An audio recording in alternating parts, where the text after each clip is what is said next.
não tinham acesso à internet. Os computadores também mudaram. Neurocientistas, pesquisadores, engenheiros de software estão ensinando máquinas a pensar. Hoje, a maior responsável por hospedagem no mundo é uma empresa que não possui um quarto sequer. Milhões de pessoas em todo o mundo não precisam mais viver os mesmos problemas cotidianos que viviam há 2 anos. 90% da informação disponível na internet foi produzida nos últimos 2 anos. E o importante não é a quantidade de informação, mas o que todos estão fazendo com ela. Nós mudamos, os consumidores mudaram. E agora o mundo muda de um dia para o outro, por um piscar de olhos. E você precisa estar pronto para mudar junto. Normally we use this video at Google just to prompt something which is about the impetus of all of us to learn how to adjust to this transformation. For the kids, you guys all have all the time in the world, and when you are here in a school like this, you have a beautiful opportunity to learn and to pursue something that you like. So let me begin by going back a year and a half ago. We were in Rio de Janeiro for the Olympics, and this was the day where we had the opening of the Olympics. That was a very, very good moment for those that were there, because we could show a little bit of the ingenuity of Brazil, and Brazilians and people that worked to create the opening ceremony. There was not a lot of money there. People didn't have the money to do a very, very expensive ceremony. And so one of the things that people did was to use the cell phones. When this is one of the Brazilians' icons of pride, which is Alberto Santos Dumont with the 14 bis, the 14 bis. There's a dispute with the Wright brothers who really invented the airplane. It really doesn't matter as long as we have it, but it's important that the Brazilians try to put this little mini plane flying over Maracanã, and that moment everything was dark, and the only thing that was illuminating the whole thing was the cell phones. Everybody having a cell phone, like we do in some music concerts. Reality is that today we have 120 million cell phones in Brazil, maybe a little bit more than that, and every one of us cannot live without a cell phone. So we are all connected in some way, which is very different than the way it was 15 years ago. What is interesting as well, this picture here has one of the silhouettes here is President Temer. He was in front of us, and in his picture, when the delegations were coming through, the message was not only the athletes and not only the journalists were taking pictures, or the photographers, but also everybody. Look at here, politicians are taking pictures, and the athletes are taking pictures, they're getting selfies, they're showing around, meaning there's a different behavior happening. We want to document things. We have a new user, a new citizen that wants to document things, wants to be part of it, wants to that democratization of access gives us an abundance of information and documentation. Now think about it this way. We are all connected always on. We all live in communities which are global communities. We have one of our daughters, Isabella. She is a singer in New York today. She was a graded student, she's an alumni here. And it's amazing.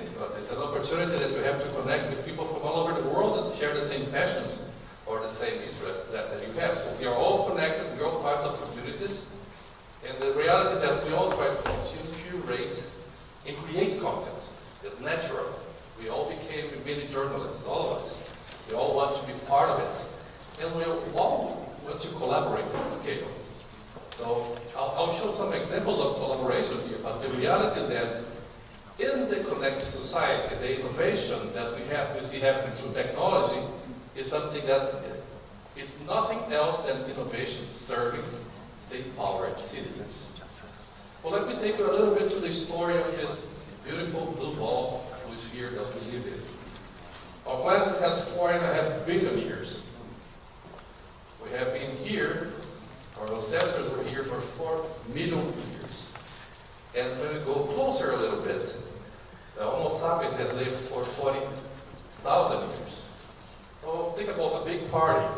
We came to the party, in the very last minute of the party, maybe the very, very last second. The party will last a full day. And the reality is that what happened in the last years is an acceleration of a lot of things. When you go back to the year 1800, there was 1 billion people on the planet. So there was a sense that this planet was ours forever, unlimited resources. So think about it this way. When I was born in 1964, it's a long time ago, but not that far, there were 3 billion people. When you guys graduate, when Ivana graduates, my younger daughter here, there will be 8 billion people. 8 billion people living together in the same sphere. Is there a limit for that? Are there concerns that we have to consider? Are there things that we have to do to become more productive, more efficient about how we use the resources? So let's go back a little bit and understand what happened. I took a picture here. I got a picture from the internet of what happened with the popes.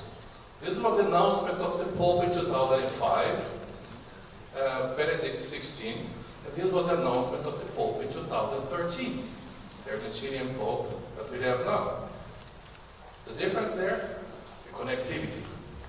Everybody has a cell phone. Everybody is documenting this. And the reality is that sphere, that global sphere, translates into a much bigger phenomenon, which is we are part of a global society that translates into a global economy and a global workforce. And that global workforce benefits from global connections. We're here at Braden, and you, boy or girl, when you get to the job market, will find space and compete for space with someone from New Delhi, or from China, or from Mexico, or from anywhere. We are all global citizens. We all have global connections, and we all can collaborate and find good stories, good things globally. The reality is that we are no longer living in a little tiny place, but we are part of this connected society. 7 billion people connected. A lot of people think about the world saying it's getting worse. Oh, there was a shooting in California, there's a terrorism happening here and there, and we look at the short term, and unfortunately, our brains are wired to think about the negatives. This has been a mechanism of survival since the beginning of the Homo sapiens, but when we look at the real trends in terms of what happened in the last 100 years, it has been a good progress. Here we began in the 1820s and we get until 2015, so it's 200 years. What happened to extreme poverty? Came down. What happened to basic education? Came up. What happened to literacy? Came up. Democracy came up. Vaccination pretty much came up strongly. And child mortality is almost close to zero. So when we take a longer perspective on things that happen in the world, there are consistent improvements in the lifestyle. It's important to have that picture, because sometimes we look at progress and say, this thing is getting worse. I just heard about some crime in Turkey. In Turkey, something happening in the US, and 2 days ago there was a shooting at the YouTube office in California, San Bruno. The reality is that we know these things today, and we know much more than we knew before. And that connected, empowered citizen has the right to express herself or himself and to complain and to react and to disagree with things, because now we have a voice, much more than before. If we think about wars, the number of animal war battle deaths since the 1946, since the Second World War, has come down dramatically. If we place it here in the historical perspective, I think here in Latin America we're blessed for not having that many wars, but this is a global reality. The numbers came down significantly. And hopefully by being connected, we'll be more aware that the things will happen less and less. The reality is that when we think about the future, there is a need to create something which is abundance. if we stop and think about the technology and things that are happening in the world, we think about energy. We think about energy as scarce. That's okay there. Is it my mic here? We think about energy as scarce, so we think about water as scarce. We think about health, access to health services as scarce. Reality that scarcity is a word that defines that we have not been able to solve these grand challenges so far. It doesn't mean that we cannot solve them. There's poverty in parts of the world. There's pockets of people without access to clean water. However, if we think about energy, we have wind blowing here and there every day, and we have a sun on top of us that gives us energy on a daily basis, but we just don't take advantage of that. It's not cost effective yet. If you think about water, most of the water that we have on the planet is seawater, which is not fresh. And to desalinize that water is not cost effective yet. We can consume only 0.26% of the water of the planet. It's available for consumption. It doesn't mean that we don't have water. We just don't know how to treat that water.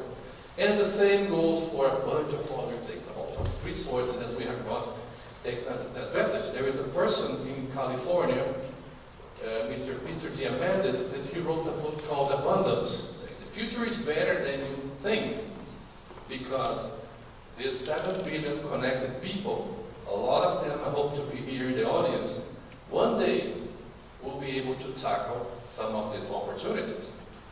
And it may seem far away, but the reality is that when I was in high school 35 years ago, I could never imagine that I would be working in a computer company that does artificial intelligence, robotics, machine learning. But these are things that, if you have the right toolkit, in terms of things that you want to learn, openness, preparation, development, you may get to be a boy or a girl that works to solve some of these problems in the next 10 years. If you think about what happened in our planet, and I'm trying to bring this picture here, talking about the accelerating pace of technology, the need to be current. Some things that happened in the last, we'll go back to 11,000 years. Just thinking a little bit longer term. The agricultural revolution began in the year 9000 BC. Then the mathematics arrived in 2000 BC.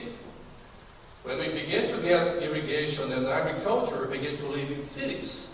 We began to live in cities because we could live no more, we needed to be nomads. Well, up until 2000 before Christ, before the math, we were very rudimentary about how to plant things. And now think about this. Around the year 1800s, the Industrial Revolution mechanized and transformed everyone's lives. Things that were made in a very non-professional, non-scalable way became cheaper and affordable and accessible for more people. And now, if we go back to all the things that happened in the last 50 years, we get the internet, which is 40 years old. The commercial internet in Brazil arrived 21 years ago, so it's not even grown up. And the more we think about the internet, the more we understand the power to connect people that help us solve those grand challenges. Things are coming faster and faster and faster. 75 years is the amount of time that took the telephone, the phone line, to reach 50 million users on the planet. The iPad was 3 years. Angry Birds was 35 days. There are things that reach 50 million now. Depending on the movie which is launched, they may reach 50 million users in a day or less. So when we have a big launch of a new song, that may happen overnight. So we are all together, and this acceleration of access and speed transforms the way we enjoy our lifestyle. Before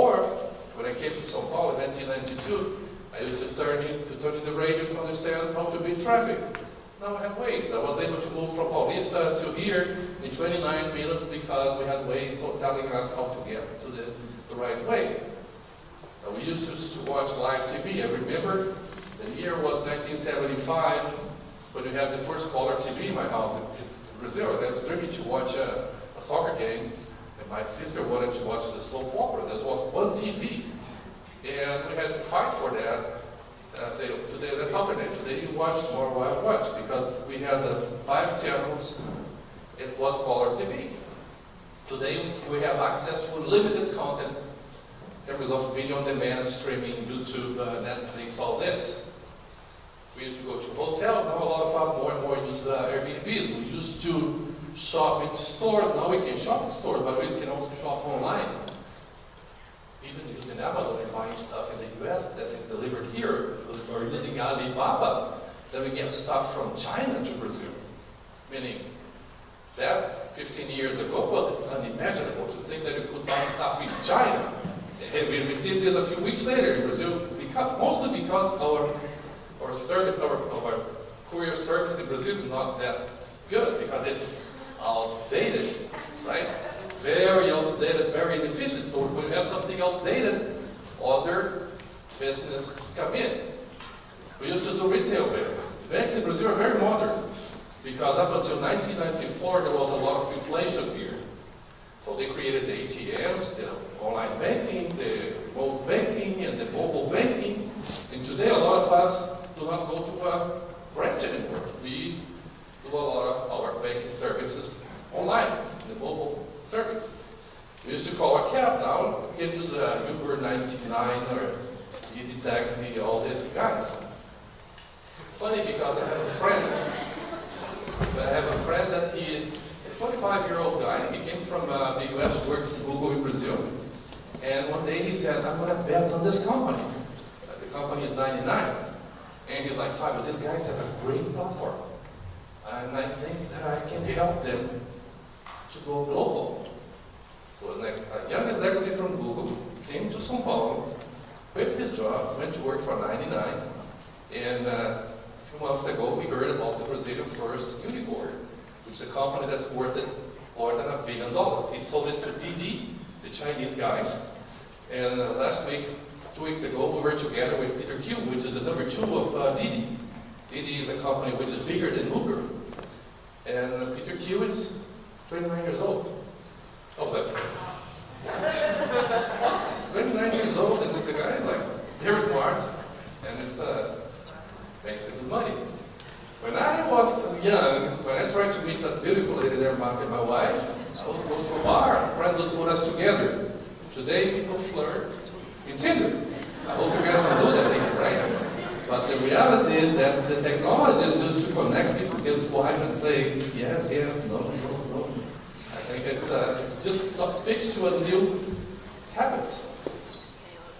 Reality is that democratizing access brings a new reality and brings new expectations to people.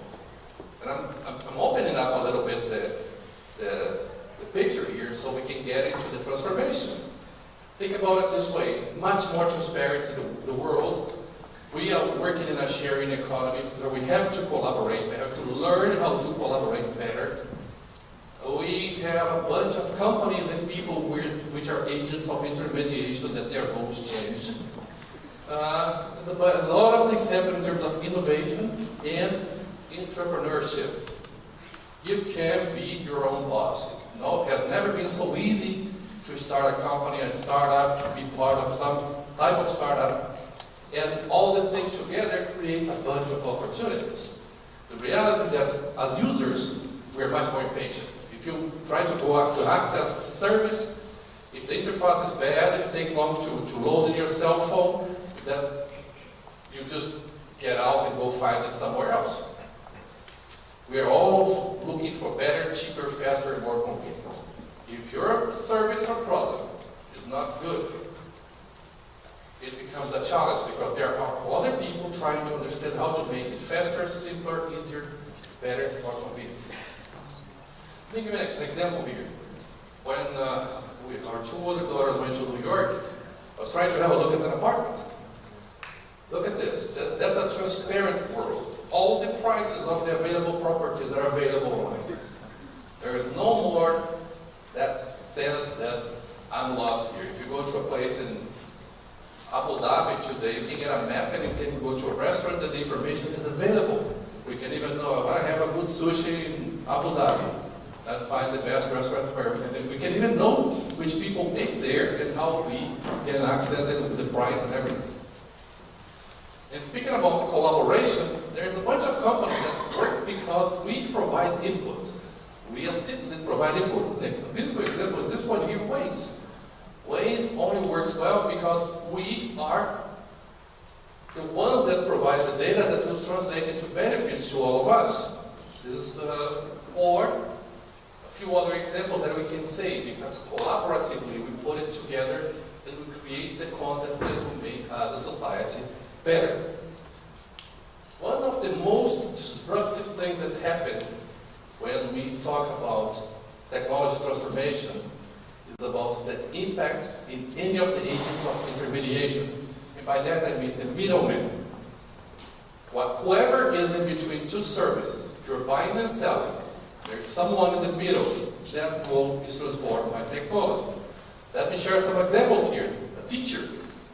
The role of a teacher will not go away, but it transforms dramatically in light of technology. In view of what technology can bring to the table, helping the learning process to be not only presential, but also to be distance education, help about having better tracking mechanisms. And one of the beautiful initiatives that we have a bunch of startups understanding how to work in the education sector. The stores. E-commerce is a reality. A lot of these stores that did not understand how to complement what happens in the store with what happens online, it just became irrelevant. We just heard that Toys R Us is shutting down in the US. They're shutting down their stores. There's a bunch of stores that were great 15 years ago, like Sears, TRS, Radio Shack. These stores, people just found out that, okay, maybe they do not have the right online plus offline strategy, maybe they're not that great. The role of media as an intermediation of communication also changed. In the past, the media companies would love to have you in front of the couch, and they'll give you information to one way. And you have no way to reply, no way to respond, no way to criticize, no way to really, sometimes even protest and discuss about what you're listening. Today, that's a typical room. You have a TV there. You may be watching stuff live, but a lot of times you're watching stuff which is on demand. And you have a lot of people doing complementary work. They're watching other things or looking for more information while they access. This is another example, which is it's a Brazilian small company. Sometimes you have a headache and you have to go to a hospital to get a prescription. It costs you $300, $200, just to go there to get a prescription of something that you learned. This guy came and said, we're going to make it very simple. We're going to have all your data online. If that's a simple service, it will cost you about $35. So they have all your pre-screening prepared electronically. When you go there, the agility is that you just don't need to fill all the paperwork for the 11th time, and you don't need to pay that much money. Of course, all this technology allows for a bunch of innovation. This woman, for instance, she's a cake baker. I'm going to share a little bit the video of this lady here, see if that works. Sem a internet eu não chegaria aonde eu cheguei. A minha grande alavanca foi a internet.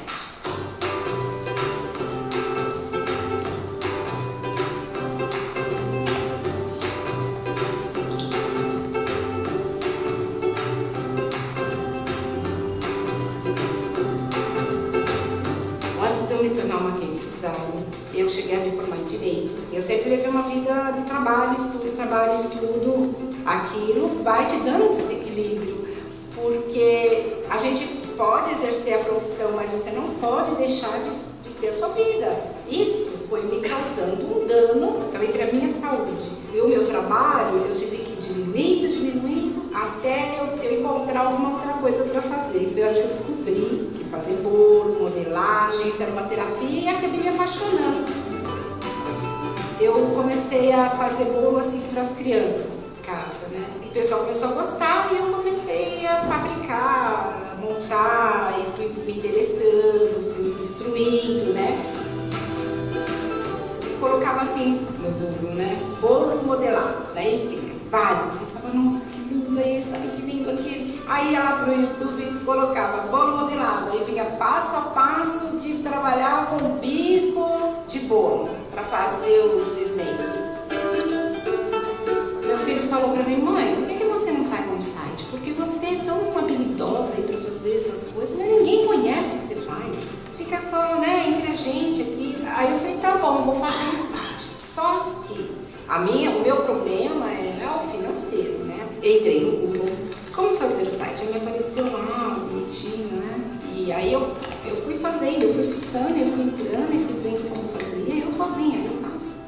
Adoro a internet, adoro entrar para pesquisar no Google, e o site, então, eu brinco com ele. Todo dia eu estou postando alguma coisa lá, sabe? Hoje, eu fico assim, eu fico até assim emocionada, sabe? Porque lá em Aracaju, as pessoas sabem quem é a Dora Carvalho. Antes do site, eu tinha uma produção de 20% de ganho. Hoje eu tenho 70%, 80% de ganho. Eu consegui dobrar a minha produção. Eu faço uma média de 20 bolos no mês, uns 2.000 bem casados, 2.500 bem casados na semana, e doce fino, mais ou menos uns 4.000 doce finos. Mas hoje esse é o meu trabalho. Eu vim de uma família muito simples, então eu sou acostumada a lutar, sou acostumada a ir para cima, né? Vamos dizer assim. Se eu quero, eu vou, eu conquisto, eu vou buscar.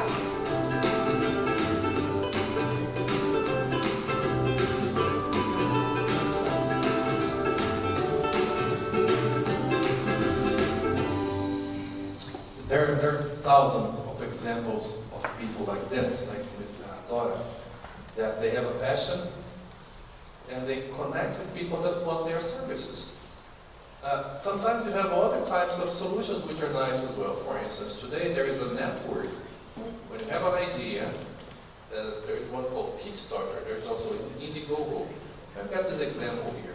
This shower, Fabio shower, is a different type of shower because it consumes 70% less water. These guys had the idea, they created a prototype, and they said, we need to get some money to do the testing. So they went to Kickstarter and they got all the money they needed. What do people get out of this? If that story becomes a success, the ones that put some dollars there are the ones that get first access to that type of product and also become a small shareholder in the company. So that model is a model that's very common to support entrepreneurship. Then, speaking about innovation and entrepreneurship, thinking about this company here, 23andMe. The story of this company is about the wife of one of the founders of Google, that she found that her parents have, one has Parkinson's, her daughter has Alzheimer's, and she was like, let me try to understand in which chromosome is the root cause of that. So they created a company that was able to join all the research that was happening in separate hospitals and centers around the world. This company is called 23andMe. For those that have gone through the study of genetics, 23 pairs of chromosomes, right? So this kit here costs $129. And you go to a hotel in the US, you can order that to the hotel, you can spit in a little python or two, and will give you your genetic mapping, same propensity for diseases and everything. Imagine that this is great not only for the kids, or for your kids for in the future, but also for yourself to learn about your chromosome. But to learn because when we put all this together, we have a genetic mapping of the entire group of people, millions of people that will be genetically mapped and will be able to solve problems and find ways to cure diseases very soon. Or stuff like this. There's a bunch of things that these are all Google initiatives, which are new products that are part of this study of how technology can solve problems. One little example here that I'd like to cover is this. This didn't work. It was Google Glass. It was too advanced for this time. People didn't want to carry glass that would have like a little monitor here. It was considered too invasive by people. But there's a few other things that actually worked. For instance, think about this one here. This is part of what's happening is that not only we are morphing what happens offline with what happens online, but also we're becoming more and more, it's increasing the adoption of virtual reality. This is a woman in Italy, and she can do the supermarket from home. But it's not in front of a computer. What she's doing is she is in an environment that pretends or emulates an experience in a store with those little glasses there. And you get stuff like this. In a fitness center, you can get access to machines that you'll be able to do sports with colleagues, with friends. And you'll be in tracks which are virtual. That instead of being a boring place where you're in front of a machine or watching TV, you're doing stuff like that. Or you can do trips which are interstellar trips. It seems a little crazy, but you can really simulate interstellar trips at this point. Or watch a soccer game as if you were in a stadium. You don't have to go to Madrid to watch a soccer game, but you can watch that with the feeling that you're in a stadium close to a friend. Or that woman in the supermarket, when she sees around, she'll have the full picture of the supermarket. So this is big. And one of the things that is happening, technology, all this innovation is already, in more or less degree, in the middle of us. A lot of us have Fitbit. That's an element of sensorization. We have more and more sensors as part of our bodies. The sensors, they give us full picture of the calories we burn, the amount of steps that we have on a daily basis, what's happening to our level of activity. We also have sensors and stuff like this. It's a very simple tile. If you go to an Apple store, you can buy that, and tile just lets you know where your key is. But better than that, you have a kid that goes to a mall, you want to know where the kid is, just put that in the pocket and you'll be able to see that person. Or, one of the things that happens in terms of innovation and entrepreneurship is imitative. We all want solutions quicker and faster. 40% of the people, when they go to Starbucks, if the line is longer than 2 minutes, they try to go to another place. So what Starbucks did was that they created an app that you can pre-order. And because Starbucks will know where you are, you can pre-order, pre-purchase, and you need to be in line. You can skip the line. So many companies are becoming smarter to understand that consumers are very demanding. So you can go to a store, you don't need to pay because it's already processed in the credit card. You don't need to stay in line, and your coffee will be there, people will know who you are. In terms of personalized world, that's another trend. Netflix. Netflix is wonderful at knowing which series you want. Because you watch this, we're suggesting you to watch that. Amazon is also great. So the more and more companies are beginning to work on personalization. There's a lot of techniques for personalization, which is a whole world of jobs which didn't exist 20 years ago, which is to understand, based on certain behaviors, which other behaviors for which other products and services will be available. Or stuff like this. This is a store in New York where, depending on the user that gets to the store, the entire experience changes. You go in a store, the store will identify the user and will say, hey, that woman, her style is, she's fashion, trendy, she's classic. Let's change all the screens of the store to have stuff that caters to her personal desires and tastes. This is already a reality in New York. Or stuff like this at Uber. Convenience is another trend. Think about it this way. It's taxi service. You need to go down there, find a taxi, find a cab on the street. Then you need to get your wallet, pay at the end, don't know the amount that you pay. Of course, at Uber, you have the convenience to know where it is, to have a prefixed price, and when you arrive to the place where you want to be, just do not have to pay. It's already pre-charged to your card. Or stuff like this. This was a store which was opened in Seattle maybe last month, which is Amazon Go. It's a store that you go in, you pick the product, and leave. And it automatically charges you to your Amazon account. So you don't even need to go to a teller machine or to a cash register there. It's all available, so that translates into more convenience. Reality is that convenience happens everywhere. Today, this week, we have Google Pay and Apple Pay launched in Brazil. So if you have a phone, just pick your phone, put that in front of a machine, like one of these ATM POS machines, and you pay for it. Totally available. Now getting to the end of it. We talk a lot about things that happened until now. What's going to happen going forward? Last week we spent time with this guy here. His name is Ray Kurzweil. He works for Google, but much better, much more than working for Google. Kurzweil is a futurist. Because he's a futurist, he has created a few theories about the velocity of change, how things are changing in the next years. Reality is that a few years back he was pictured. He prepared an article that was covered in the Time magazine that he said that in the year 2045, we will be immortal. And it sounds a little crazy, right? Immortality. Kurzweil said that in 2025, the computers will pass what is called the Turing test, which is the robots, artificial intelligence. Robots will become so intelligent that they'll become more intelligent than humans.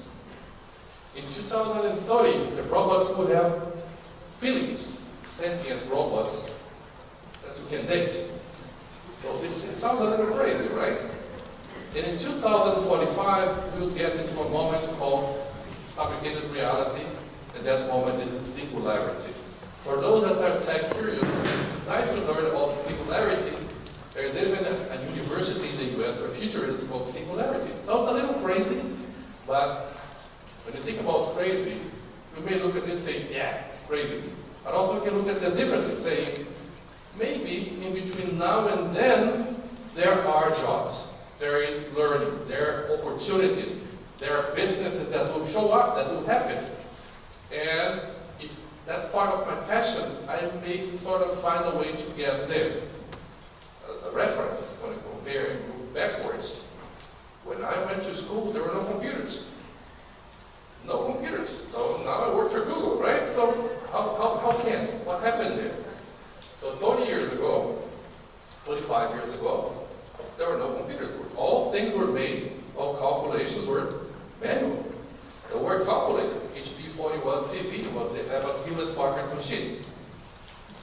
Today we already have robots like this, which is small robots that they can do very basic tasks. And not much more than that. They can perform basic tasks. It's getting better, and we look at this as some of the science fiction movies, but this is much more than this. Robots that can emulate humans. And there's another type of robot which is actually a mix of human and robots. We are all becoming a little bit robot-like. This woman here, not sure if you guys know her, she was part of the Boston Marathon bombing. And she has a prosthetic leg. And that prosthetic leg is so good. Before, up until 5-10 years ago, prosthetic legs were very hard for people to move because they didn't have the necessary connectivity to move. Now, she can dance. This was portrayed on prime time in the US TV. She was dancing there. So many technologies evolving very quickly. And when we talk about this, one of the things that we see the most is a famous self-driving car. And Google has a bunch of them. Some people don't believe it. There was an accident with the Uber self-driving car 2 weeks ago, and a lot of people are like, yeah, I knew that. The reality is that that stuff exists and works. This is a little Waymo car. Google has about 200 of those in California, and also in Texas, and also in Nevada. And these cars are just, they have already gone about 4 million miles. And the level of accidents today is a fraction of the level of accidents in human-driven cars. Eventually, cars will become like this. That's the interior of a car. Or eventually, this is a reality, which is a drone, a taxi drone. My boss, Larry Page, he created a company called Kitty Hawk. If you guys go online, you'll see a video of Kitty Hawk. It's a voice-controlled drone that can go from point A to point B. And it will cost around $90,000. Not cheap at this point, but everything in life is like this. It becomes expensive when you have a few. When you have a lot, then it becomes cheap. It's amazing. What is amazing about the self-driving car, if you guys see here, is that exactly what is a self-driving car? It's a car with a bunch of controls and sensors. It's a robot. The only difference is that we sit beside the road, right? Look at this picture here.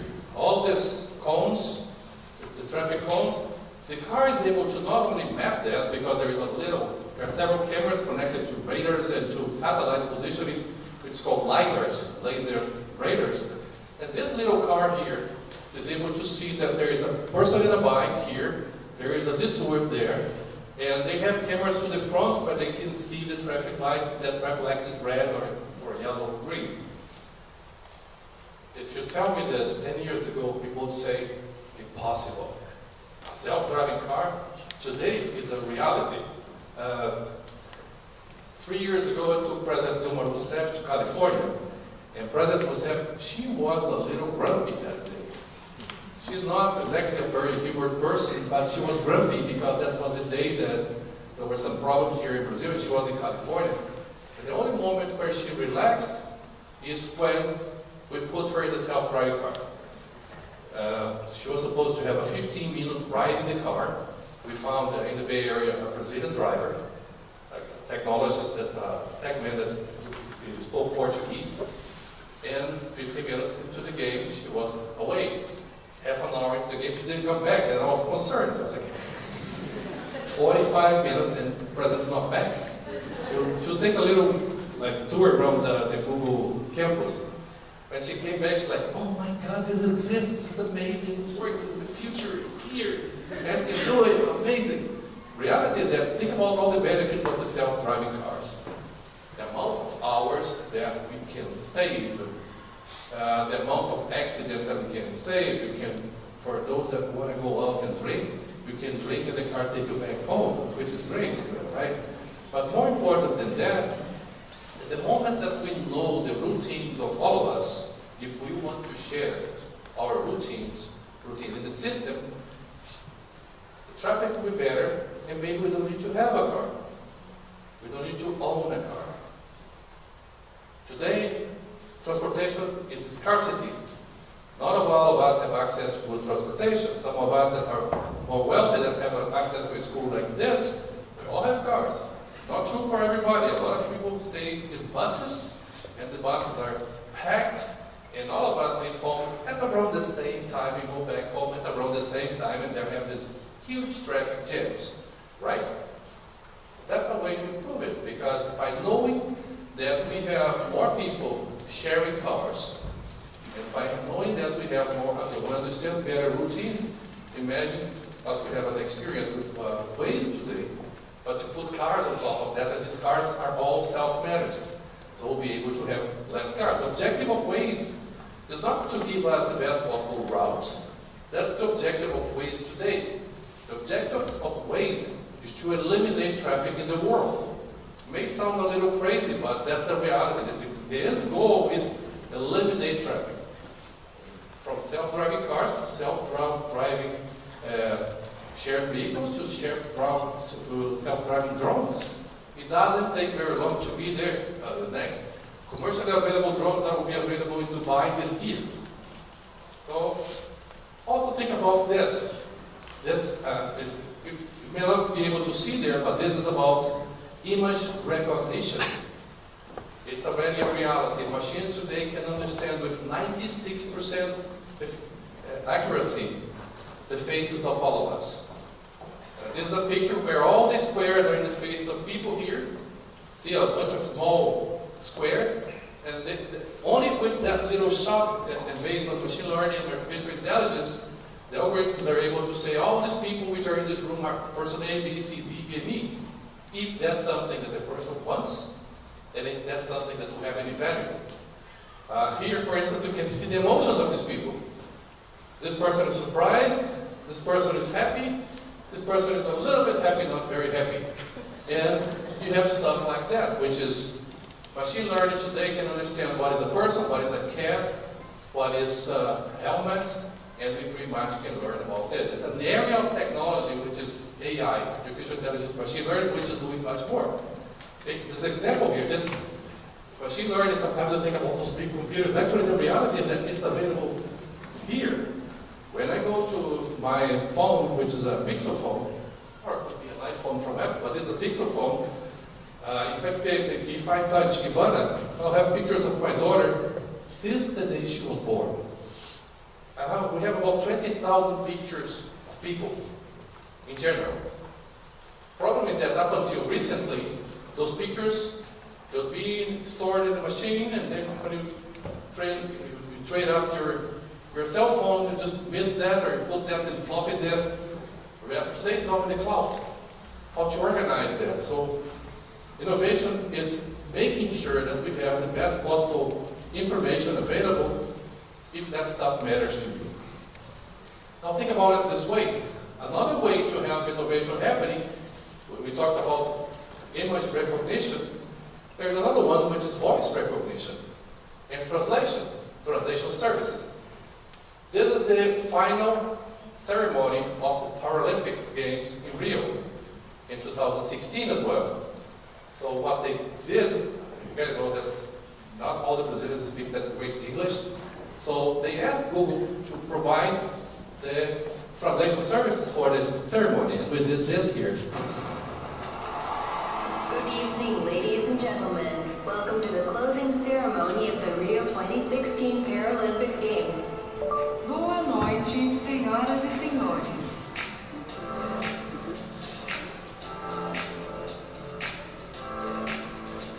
Testing 1, 2, 3. Testando 1, 2, 3. Valeu, rapaziada. You're awesome. Ahá, fogo. O Maraca é nosso. Guys, it's the following. Now let's make American on rock. Aha, yoo-hoo. America is ours. Soltinha essa parte independente aí. Brilhou ao longo de toda a cerimônia. Thanks, guys. The reality is that things are changing in a way, at a speed that this thing would be thought as unimaginable 5, 10 years ago. One example, for instance, is disease prevention, genomics, and smart intelligent lenses.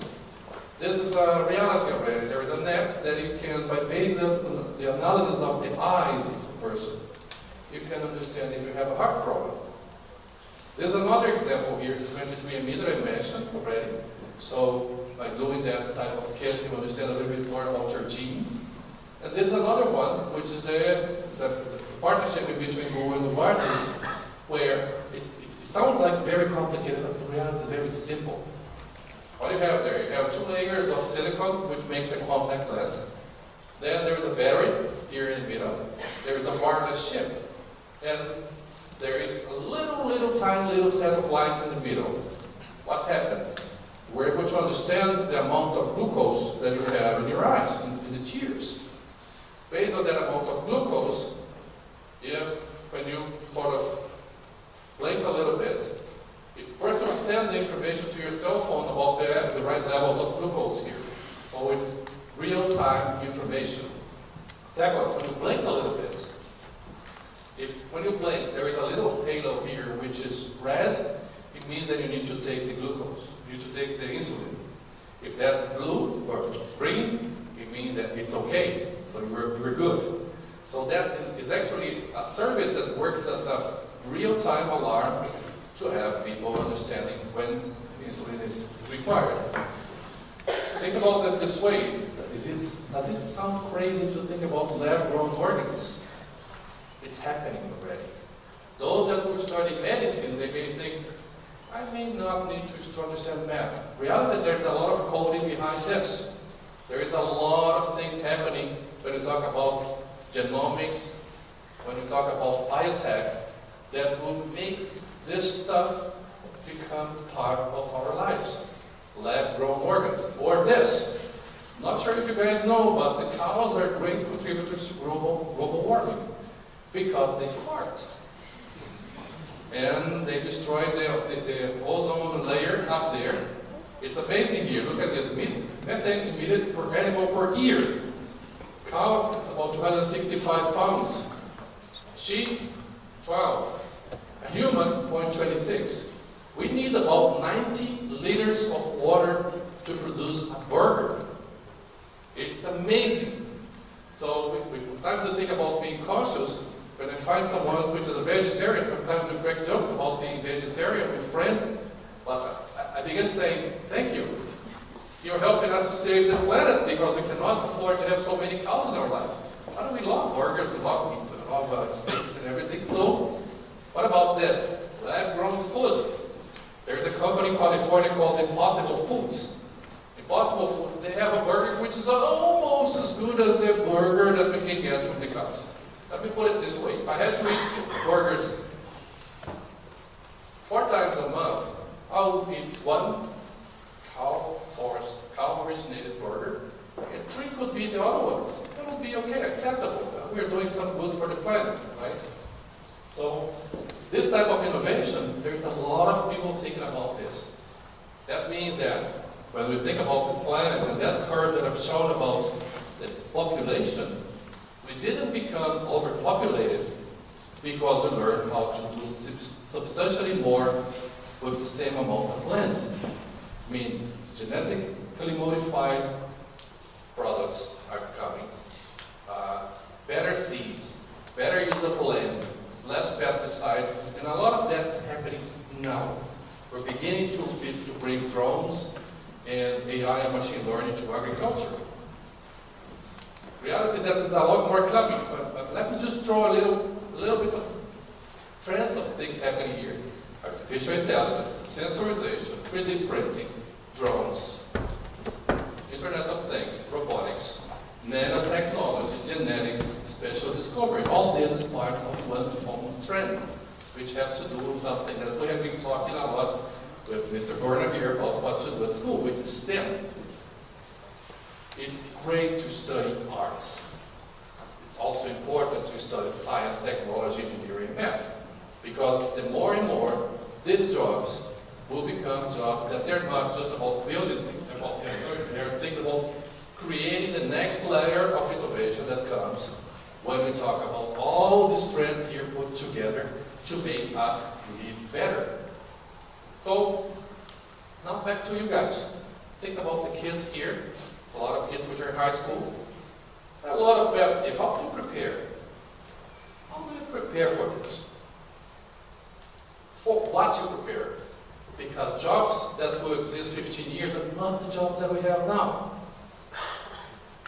That's a real challenge. And no one has the answer for that. But there are a few things that we know. First thing that I would like to share is a Japanese philosophy called Ikigai. What is the Ikigai? It's pretty much the most important definition of your life. What is the reason of being? Sometimes it's very hard for a kid, for someone which is 10, 12, 14, 16 years old, to find what you want to do in life. We have, Mafia and I, we have 2 older daughters, which are, one was a graded alumni, the other wasn't. One of them, she knew her purpose in life, which is Isabella. Isabella was here singing at graded. She's like, I'm going to be a soprano.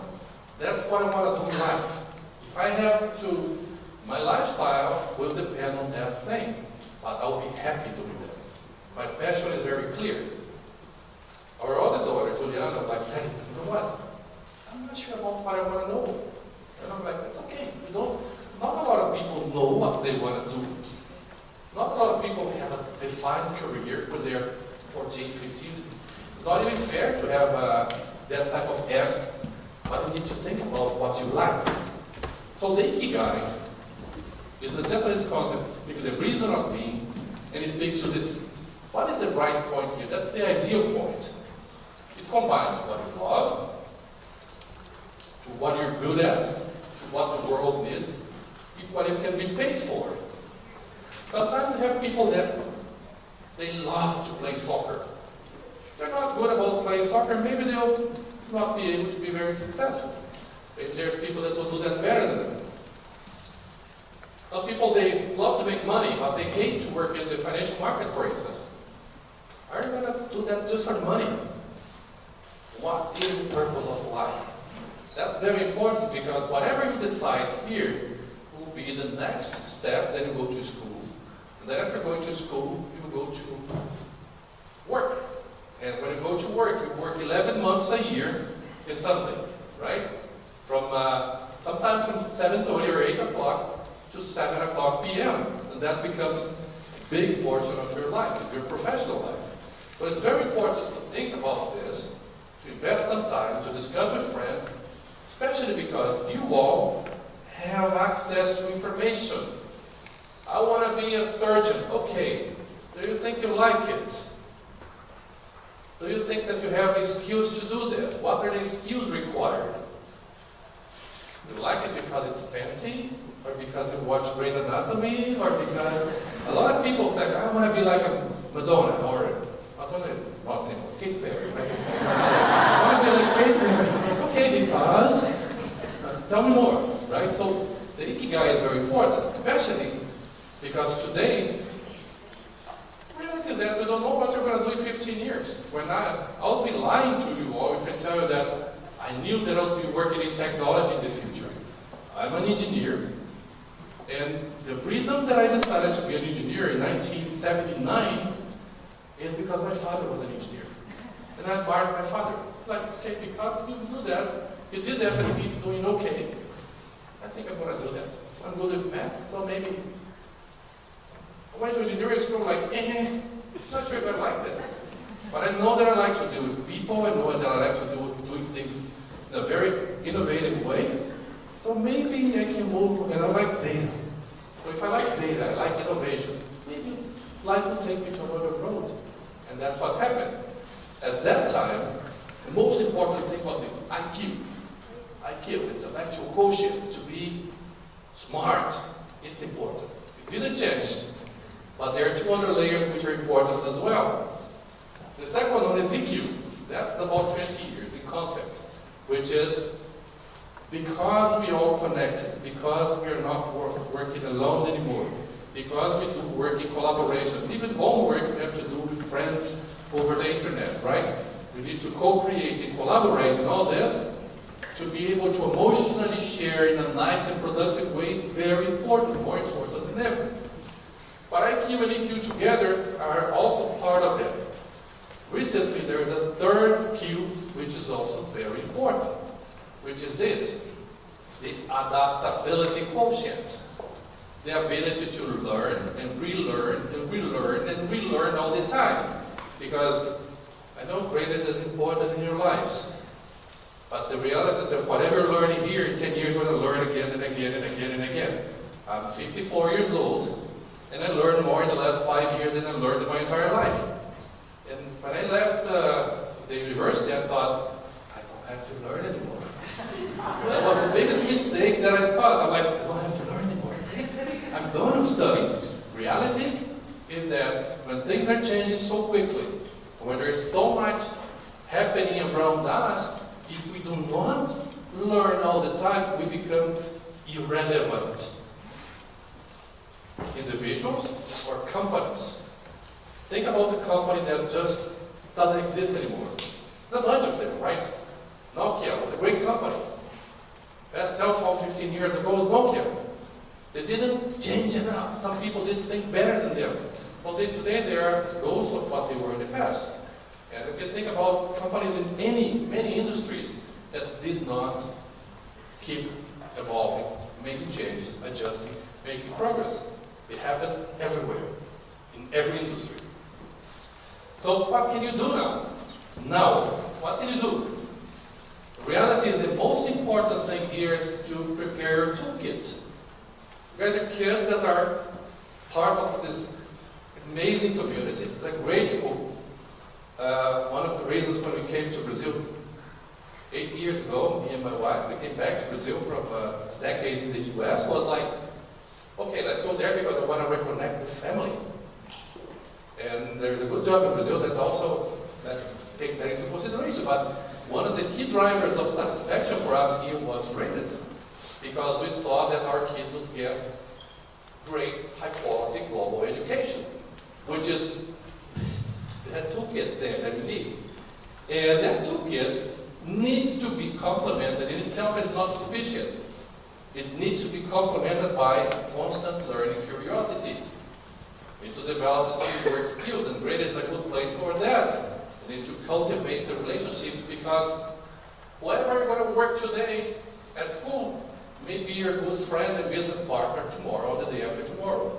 And also you need to build a great reputation. Curiosity, teamwork, relationships, and reputation. When you have that person which is not a nice one, would you think about that person to open a business in the future? No. When you have that person that's not, doesn't need to be the best student, but it needs to be a person that you trust, you like, you admire, you want to be partners with. So the reality is that all the things, when you develop your purpose and do what you love, and you have developed your toolkit, you are much more equipped to do well, no matter what you do. Think about yourself as your own startup. And startup normally works. A lot of people want to do startups. They all go to Google and say, Fabio, I have this great idea. I want to do a startup. Okay, let me understand. Is your purpose clear? We're going to solve someone else's problem well. Does this person have a good reputation? How is this person seen by their community? Do they have great partnerships and relationships? Do they know how to work as a team?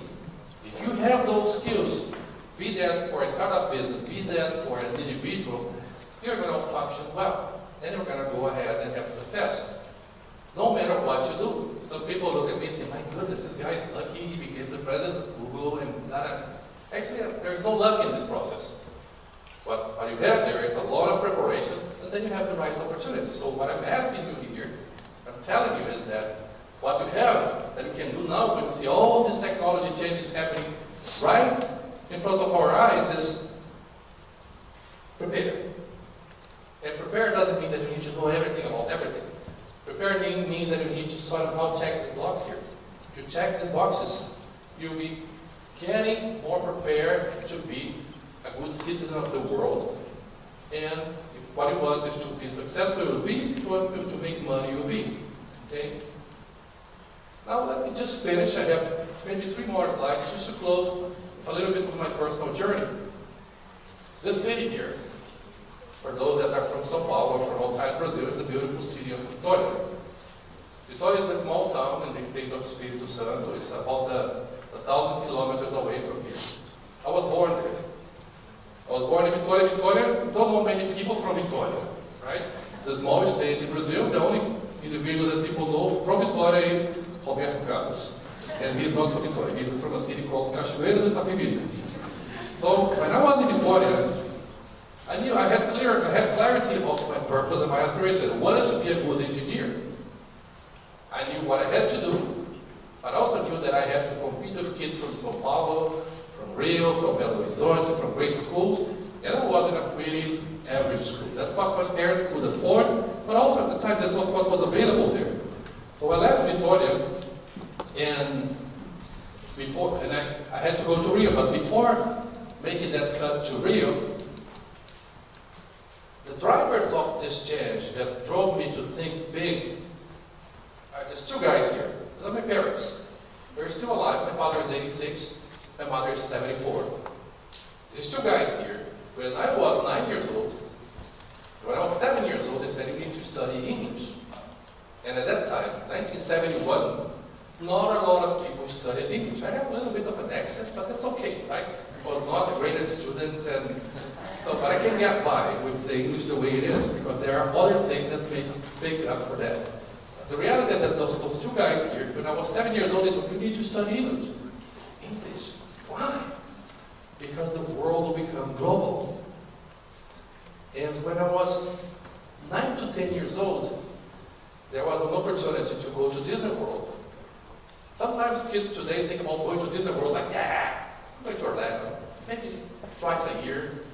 At that time, it was like a dream. My parents have never gone to Orlando, so they called me and my sister and said, we have never done a trip like this, but we think it's important for you to do that, because you need to see that the world is bigger than Victoria.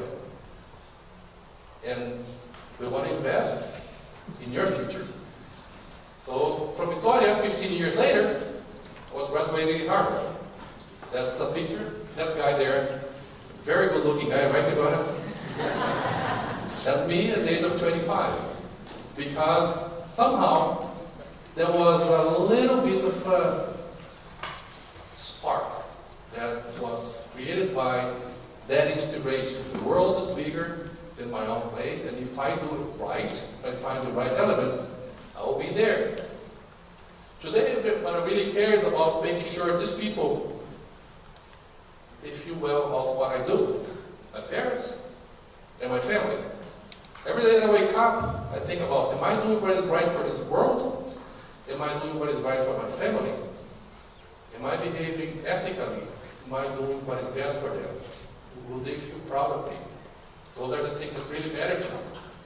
And in order to wake up in the morning and sleep at night, we have to work. I went to the engineering school in Rio, the Federal University, one of the three universities, a good one, free one. Then I went to work in a company called Christian Nielsen, engineering company. My first week in the job, there was a lady that she rushed crying to the bathroom. And I'm like, what happened here? Oh, we're sort of going to a downturn of service and she lost her job. I'm like, Jesus, people lose their jobs. And sometimes these are good people, right? My father worked in the government, so I had no idea about job instability. Like, oh my God, so people lose their jobs. If I don't want to lose my job, what do I have to do? I have to be very good at what I do. I have to make sure that people understand that if they have to fire people, they're going to fire other people, but not fire me. So I went back to school, and 2 years later, I went to Copenhagen with the Masters of Federal University. And then I got a job in Boston, in Gillette, and got a degree in Harvard. Came back to Brazil, worked for Quaker, then worked for Citibank, then back to the U.S. and worked for Bell South and AT&T. Worked 10 years in the U.S. with this company here, and finally the last 7 years I've been at Google. I'm just giving you this picture because something happened. This first company was sold. All these companies were sold. Gillette is no longer a company, it's part of Procter & Gamble. Quaker is no longer a company, it's part of PepsiCo. Citibank is no longer a company, it's part of another group. Bell South was sold to AT&T, Christian Nielsen went broke. What I'm saying is that when you go back and look at your past, what I learned in college and what I worked really didn't matter that much.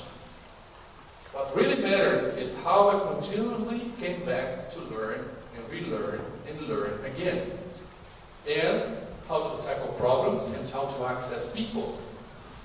It's crazy, right? When you think 20 years later that all the places that I worked for, they're no longer that meaningful to people. So what you have here is a great school. And in this great school, if there is one thing that I will leave as a word of advice or suggestion is make the most of your time and make the most of your opportunity here.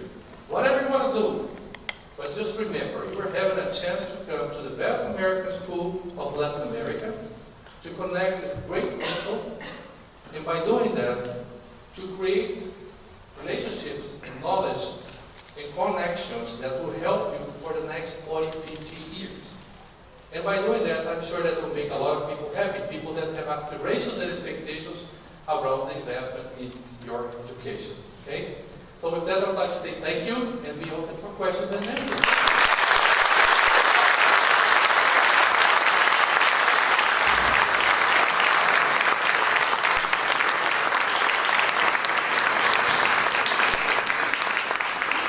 I'm sorry I had to prepare this very late last night, but I'm here for questions and answers for those that want to stay. Yes? I have a question regarding all this connectivity. You said yourself about putting a tracker on your daughter's back. If she wants. Yeah. The issue with so much connectivity and privacy and where the boundaries. The boundary is whether that's known and wanted. If that's known and wanted, and you think that you're going to have a benefit out of having someone know your information, you have the option to do that. But that should not be forced. It should not be done behind your back. Those are the values that Google trusts, but Facebook has a little bit different mindset, and that's why they got in trouble, I would say. But reality is that there should be optionality. The most important asset that you have is consumer user data. You cannot sell information about health. You cannot sell information about people's religion. You cannot. There are sensitive categories that cannot be used commercially, even in elections. Let me put it that way. That's why I like to get in trouble for it. At the same time, this exponential growth of technology, just following up on his question, like the concentration of information and power ends up on, future probably these companies' hands, and it's a huge responsibility to have this at hand. So, do you think, for instance, the idea of the self-driving car, right? If you have a computer, right, you could know where everyone is going and where everyone is at the moment. So, is it inevitable, like this loss of privacy will, like the people that buy this technology, and eventually that will be the norm in society, theoretically? That's a great question. Like, is it inevitable for people to lose their privacy? Will we have to trust the company's integrity, or is there a solution? It's not inevitable as an individual. You have the right to go incognito when you go online. You have the right to turn off, and you have the right not to have a cell phone. If you want to simplify the discussion here, it's not inevitable, but as a mass of people, a lot of people want that. But I believe that it's up to the question is, should that be open source and available to everybody? Should that follow certain rules? That's a discussion that's happening as we speak. There's something called GDPR, which is about global policy of data rules. Because what happens with innovation is that it first happens, and then we create norms around it. If the norms are too stiff, too strict, then we sort of stall innovation. If the norms are too loose, then it becomes only a matter of trust. And companies may or may not trust it. It depends on how they behave over time. Don't forget that you have options. People, if Google doesn't behave nicely, people can use Bing, can use Baidu, can do, there are 7 or 8 search engines. It's about providing a great experience, showing people the notion of optionality, making sure that you create trust, make sure that the rules for anonymity are clear if you want to be anonymous, and of course invite the society for this discussion, because ultimately what we all want is to have a better place to live. I wouldn't use the word inevitable, but I would say it's a trend. And there is a belief that all the things combined and together in the hands of all of us would make us better citizens and in a better place. Okay, questions? Yes?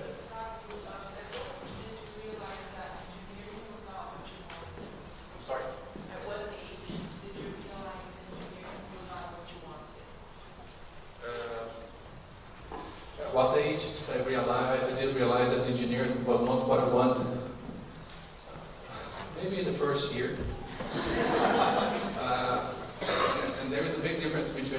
kids and international kids, because when I went to engineering school, it's a little crazy to say, but I was 15 years old.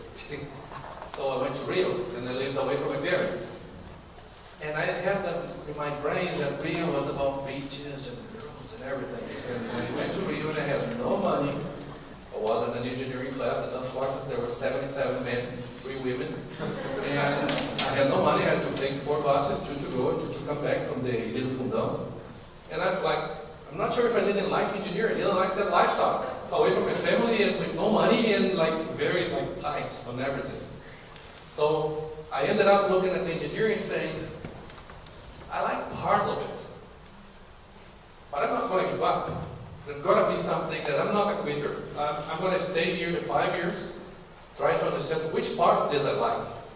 I ended up liking to deal with people, to deal with large masses of data.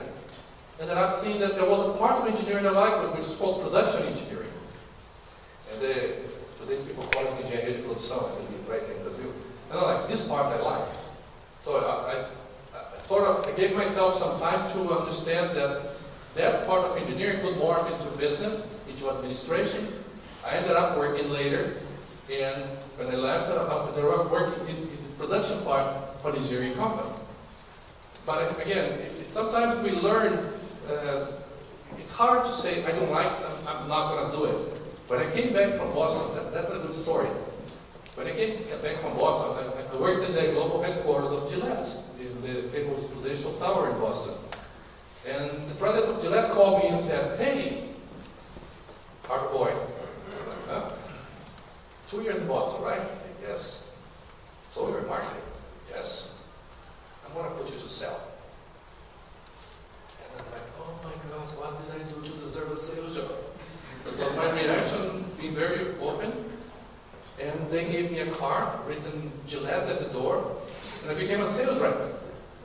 And some people here know the meaning of the word Gillette in Portuguese, right? There's a slang for bisexual, so I'll go out to the car saying Gillette, and people say, hey, Gillette, Gillette, Gillette. They make fun of the car.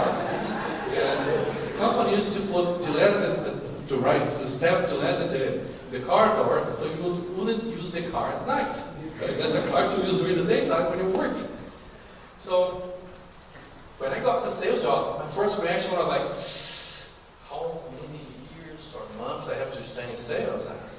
I ended up loving sales. Because you know people, you deal with people, different people on a daily basis. You understand people's needs. You become humbled by other people's necessities, aspirations. You have to be a good listener to deal with people. So the long answer to that is that I was shocked. I didn't like part of it, but I never thought about quitting that.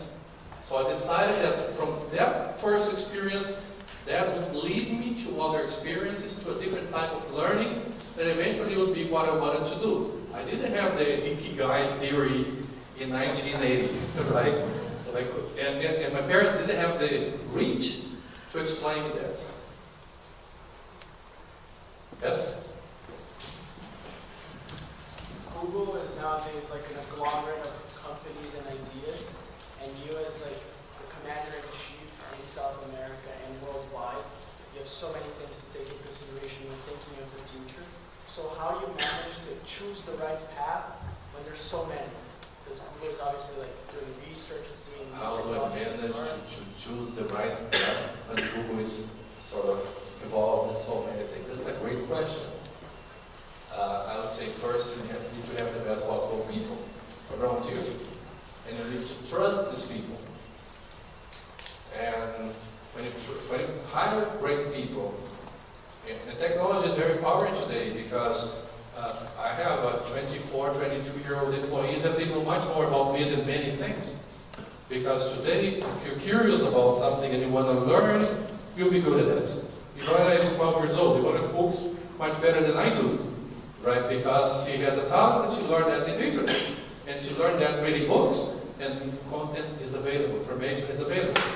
So trusting people, making sure that I give the right level of autonomy to great people, and then I need to be strategically involved. It's not easy. It takes many, many long long hours and long days. But if you create the right atmosphere for people to get exposed to some new things, take some risk, bring new ideas, and if they get it right, you keep giving them freedom to experiment, to try new things, it happens. So that's, in a very simple way, that's what we do.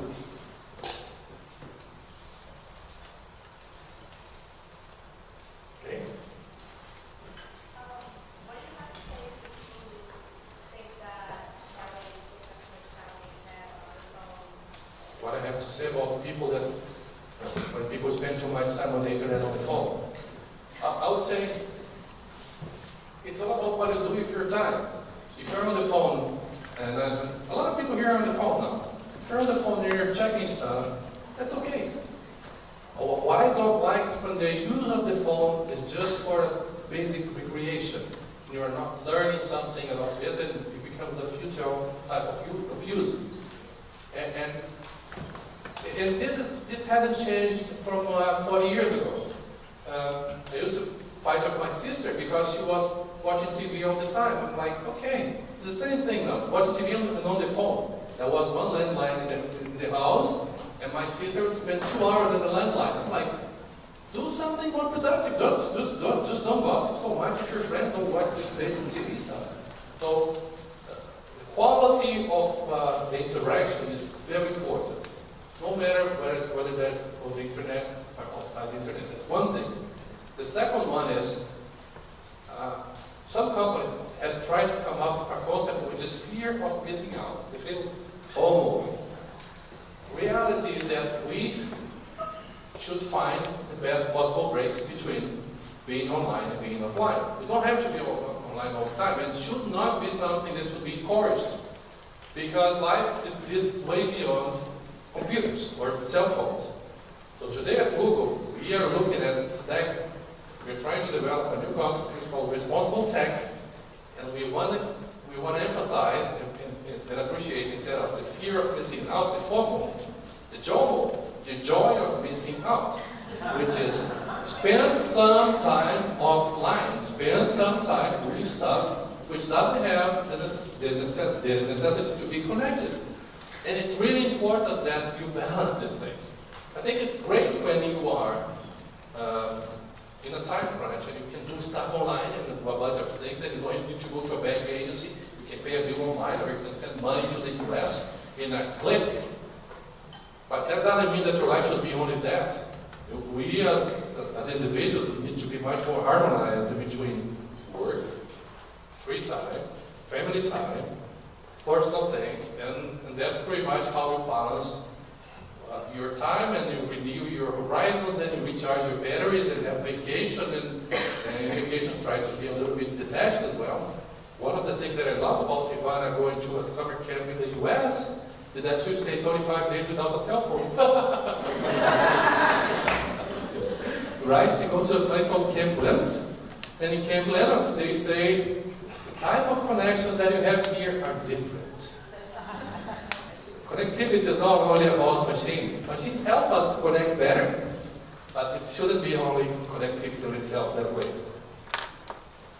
As a parent, what we would do for kids besides keeping an eye school, the best school?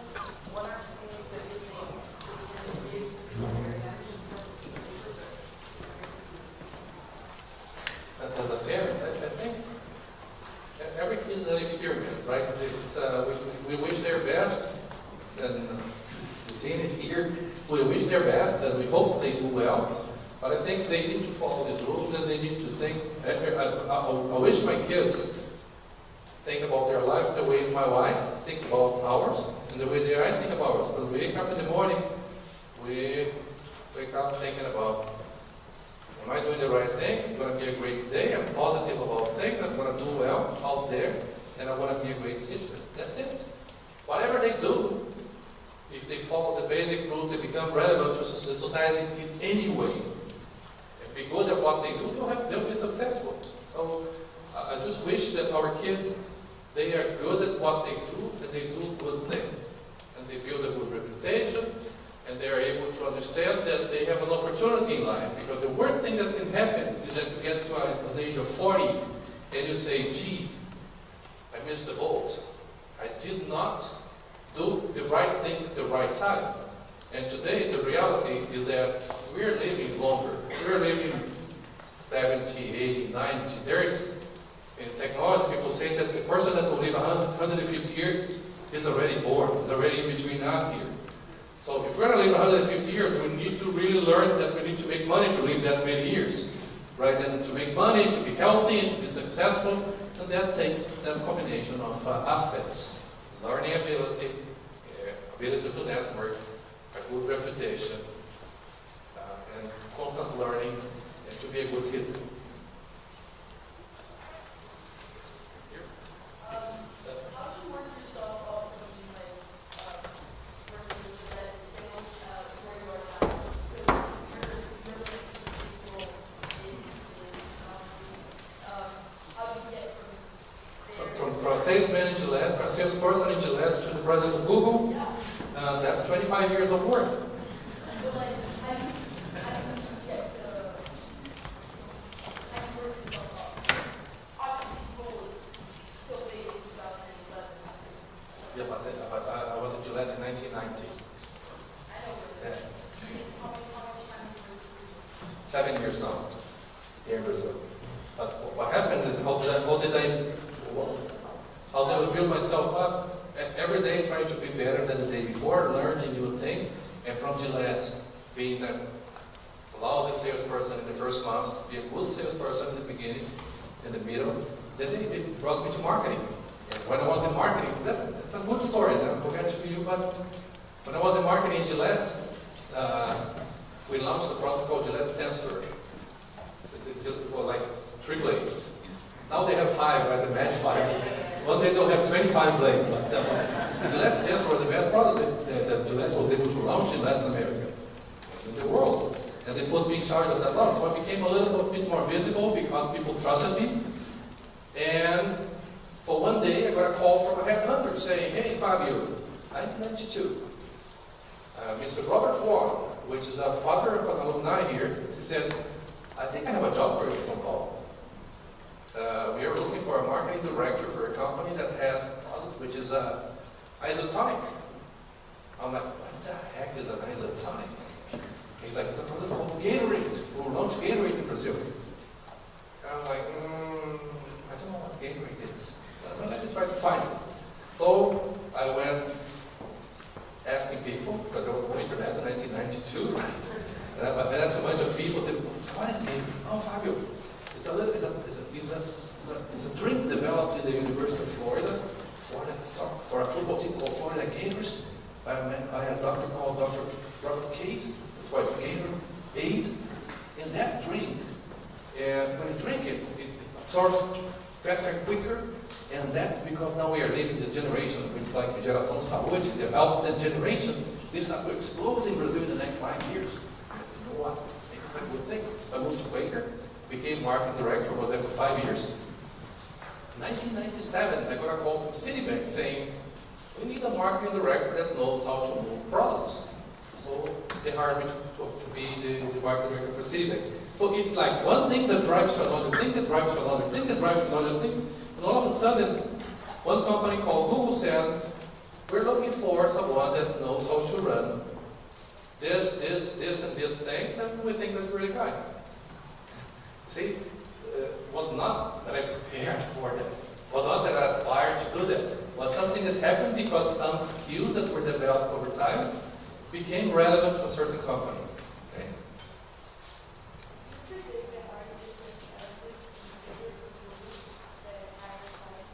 Much bigger. Well, can't say that. But very so. The reality is that artificial intelligence makes for a much bigger and profound transformation in industries that we don't even expect. Let me give you the right numbers. Advertising is a $600 billion industry in the world. Okay? Google has 100 billion of the 600 billion. The biggest media company in Brazil is Globo. Globo is only 5 billion. Okay? Google is $100 billion worldwide. The health sector, saúde, it is about $10 to $12 trillion. Now imagine if we can use artificial intelligence to improve processes related to health. It's a lot of money. You get a chunk of that money.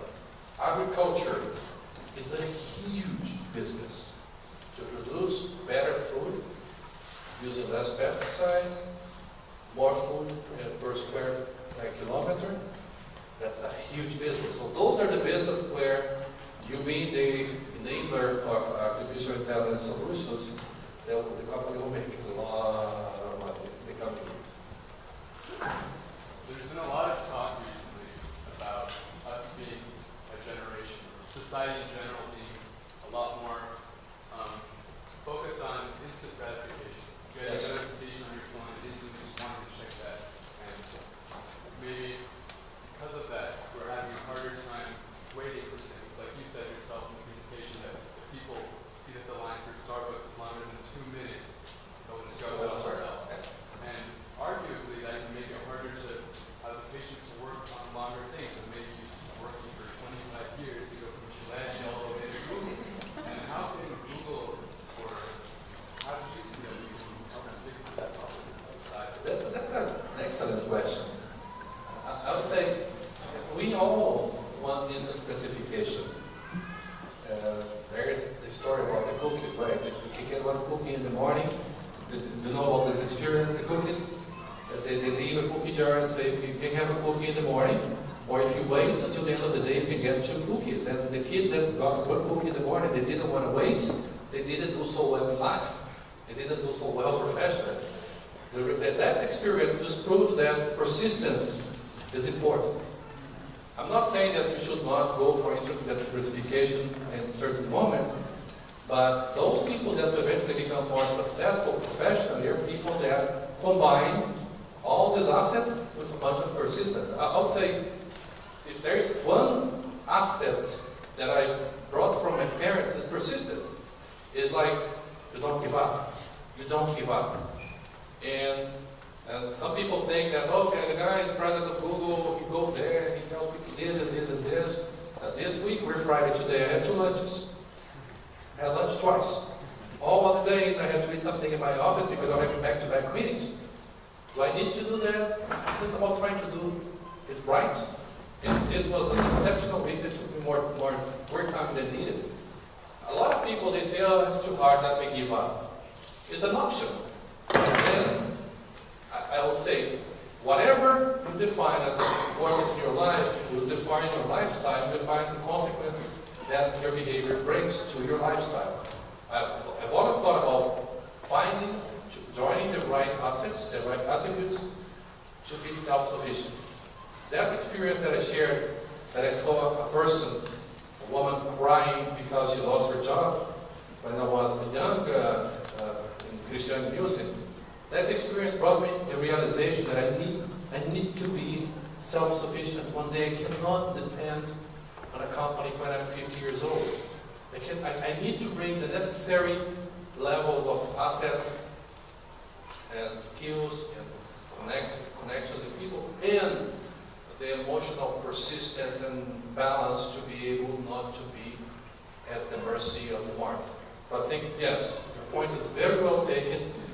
We all need to build, in addition to all of the skills, a certain amount of persistence, because that's what life is all about.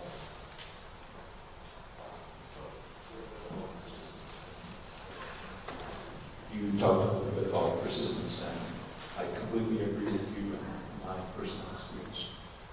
Persistence is a very, very important, but when does persistence and stubbornness begins? When does persistence ends and stubbornness begins?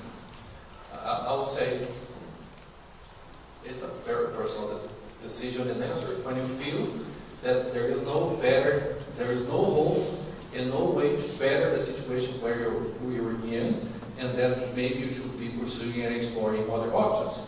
Let me be concrete now. When you are 20, 25 years old and you are looking for a job, you may stay 2 years in a company, 3 years in another, you just experiment, right? When I hire people at Google, I try to look at the following. How many years of experience does this person have? And how many companies does this person work for? Let's say a person has worked for 15 years. And in 15 years, the person has been in 5 companies. So it's 2 years per company. And then you check 3 years. Person arrived, first year like learning, okay, bathroom, cafeteria, doing stuff for the first time, and then second time, and then maybe the person got promoted in the 3rd year, got a better job offer somewhere else, good. What if you get a person that has worked for 15 years and has 12 jobs? 1 year, 1.5 years per job. It means person got in, don't like it, went somewhere else, they like the boss. Went someone else, did not fit. There is an indication that the person doesn't have enough persistence. The person has been in the same job for 15 years, one company. I'll check how many times that has that person been promoted. Because the promotion is an internal recognition that people appreciate what you do. Is that person being kept current, is learning? Or is just that person being there laid back and has not learned enough in the last 15 years? So for every situation, there is a different answer. And the difference between persistence and stubbornness is to be able to understand whether staying in the same place will lead you to a better place. Or staying in the same place is just that you are there because you cannot find anything better to do, or you just don't think that you're learning enough to be able to make that change. I'll just add on this question, how did you build up? Okay, just adding on his question, how did you build up? You said that you went from one job to the other and people called you. I know there was LinkedIn all of those years. Were these people you came across when you were working, or were you always worried about publishing stuff so you were known? Or how did people know you to get this? Good question. At that time, we had hunters. They would call a person and say, hey, tell me about the people that you work with. That means reputation and relationships, right? Oh, you work in this position. Who's your boss, this person? Who else works at your... So headhunters, what they used to do 25 years ago, they used to do what we do online today in 15 minutes. They would map an entire organization and say, this lady, people speak well about her. This person is an asshole. People don't like him or her. This person is good. This person is... And they would know everybody by word of mouth. So this guy was funny because I was in Rio, and he's like, my name is Robert Wong. I'm here in Copacabana Policy. And I thought, like, oh, telephone, and I was working. Okay, I can be there at night, but now I'm working. And like, oh, I like the guy. He's committed to his job. He's not coming right now. And then because the day was long, I made a mistake and I called him Richard. Right? Couldn't check the guy.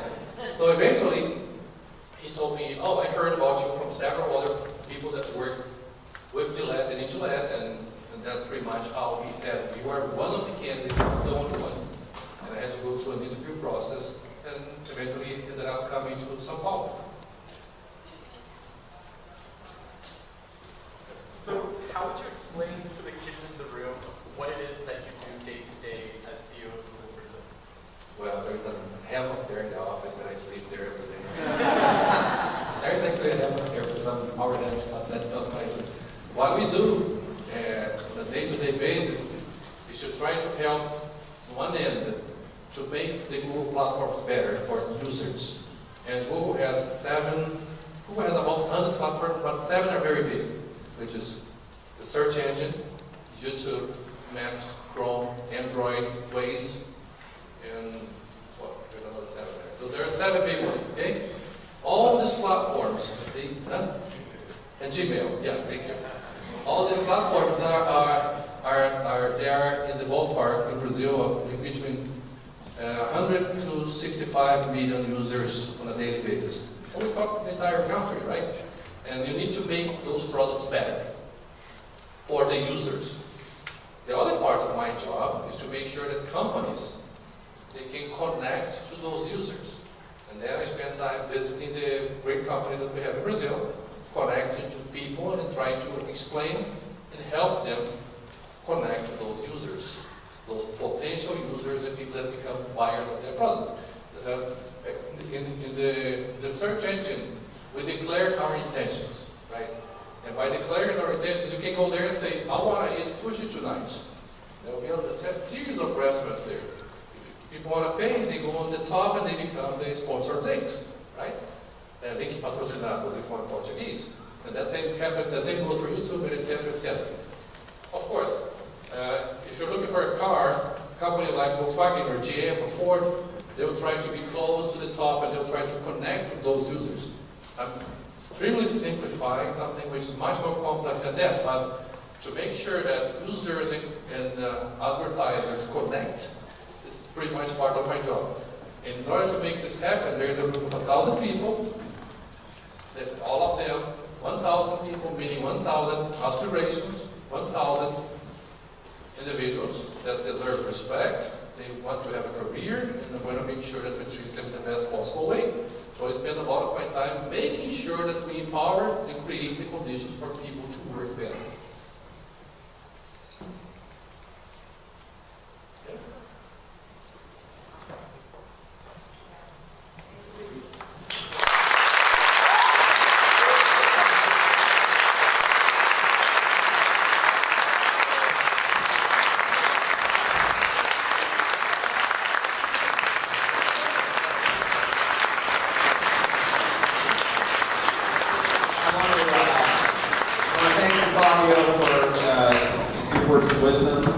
Left us with a tremendous amount of things to think about after school. We certainly have to think deeply about how we ready children for what we cannot predict is our future. Clearly, we can see that right ahead of us. I have the fortunate opportunity of getting to work very closely with Fabio, who serves as one of our 12 boards of directors for Graded. And that's a huge advantage for you because we get to pull and tease out his thinking constantly in our conversations as we try to advance the mission of our school. So I want to thank you so much for all your words of wisdom and your time. You gave us a tremendous amount of your time and your family's time. And I want to thank Joao and Joseph. Well done, young men.